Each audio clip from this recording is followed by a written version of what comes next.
بسم اللہ الرحمن الرحیم وما کان لنفس اور نہیں ہے کسی شخص کے لیے ان تموتا کہ وہ مرے الا باذن اللہ بغیر اللہ کے حکم سے کتابا مؤجلا جو مقررہ وقت لکھا ہوا ہے ومن یرد اور جو چاہے گا ثواب الدنیا دنیا کا انعام نؤتہ ہم دیں گے اس کو منہا اس سے ومن یرد اور جو چاہے گا ثواب الآخرہ آخرت کا بدلہ نؤتہ منہا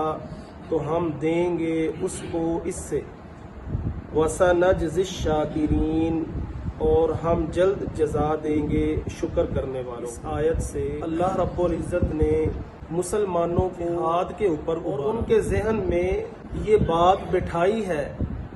کہ موت سے فرار کی راہ اختیار کرنے سے انسان کبھی بھی موت سے نجات نہیں پا سکتا۔ اگر تم اللہ کے راستے میں جہاد سے فرار اختیار کرو گے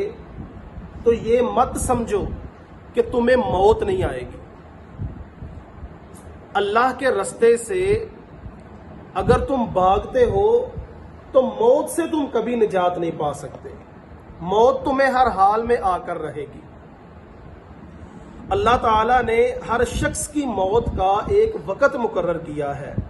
جو نہ آگے ہو سکتا ہے اور نہ پیچھے ہو سکتا ہے۔ جو اللہ رب العزت نے وقت لکھ دیا ہے بالکل اسی وقت کے اوپر انسان کو موت آئے گی۔ یہ ہر انسان کا اس کے اوپر ایمان ہونا چاہیے۔ اللہ باذن اللہ یعنی ہر شخص کی موت کا وقت اللہ کے علم میں ہے، اور یہ بھی ہو سکتا ہے کہ تمہیں چاہیے کہ موت سے بھاگنے کی فکر چھوڑ کر بے جگری سے اللہ کے راہ میں جہاد کرو، اور اس جہاد سے تمہارا مقصود آخرت کا ثواب حاصل کرنا ہو۔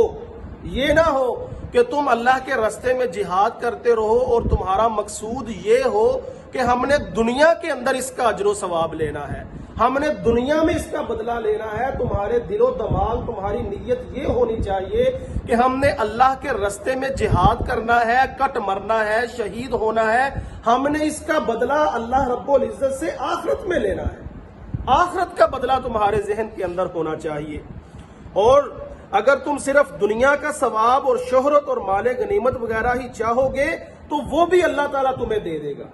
اگر تمہارا دل یہ کرتا ہے کہ ہمیں دنیا کا ساز و سامان مل جائے، دنیا کے اندر ہمیں عزت مل جائے، شہرت مل جائے، مال غنیمت کو حاصل کرنے کے لیے اگر تم اللہ کے راستے میں جہاد کرو گے، اللہ کے راستے میں کٹ مرو گے تو اللہ کے ہاں کوئی مشکل نہیں ہے۔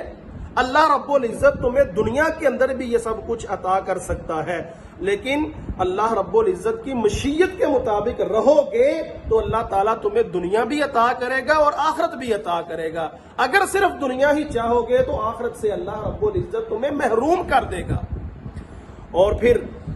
اس آیت کے اندر اس بات کی طرف بھی اشارہ ہے کہ جنگ احد میں حاضر ہونے والے اپنی نیتوں کے اعتبار سے دو قسم کے لوگ تھے جو جنگ احد میں شامل ہوئے تھے۔ بعض مال غنیمت کے طالب تھے اور بعض آخرت کے طالبگار تھے۔ بعض کے دل کے اندر یہ تھا کہ ہم جنگ احد میں شامل ہو رہے ہیں، ہمیں مال غنیمت مل جائے گا، اور بعض ایسے تھے جو یہ کہتے تھے کہ ہم جنگ احد میں شریک ہو رہے ہیں اس نیت کے ساتھ کہ ہم نے اللہ رب العزت سے آخرت میں اس کا اجر و ثواب لینا ہے۔ اور یہ آیت گو کہ جہاد کے بارے میں نازل ہوئی مگر حکم کے اعتبار سے عام ہے، اور تمام اعمال کا دار و مدار انسان کے ارادے اور نیت پر ہے۔ تو اس سے معلوم ہوتا ہے مقتول بھی، جس کو قتل کیا جا رہا ہے، وہ بھی اپنے مقررہ وقت کے اوپر ہی قتل ہو رہا ہے۔ اللہ رب العزت نے اس کا وقت ہی یہ لکھا ہوا تھا۔ ایسا نہیں ہے کہ کسی شخص نے اس کو قتل کرنا چاہا، وہ اپنے موت کے وقت آنے سے پہلے ہی مر گیا۔ نہیں، مقتول کا وقت بھی اللہ رب العزت نے لکھا ہوا ہے، وہ اپنے مقررہ وقت پر ہی قتل ہو رہا ہے۔ اگلی آیت میں اللہ رب العزت فرماتے ہیں وَكَأَيٍّ مِّن نَبِيٍّ اور بہت سے نبی ایسے ہیں قاتل لڑے معہو ان کے ساتھ ربیون اللہ والے، کثیر بہت، فما پس نہ وہنو سست پڑے لما اس وجہ سے اصابہم جو انہیں پہنچی فی سبیل اللہ اللہ کے راستے میں،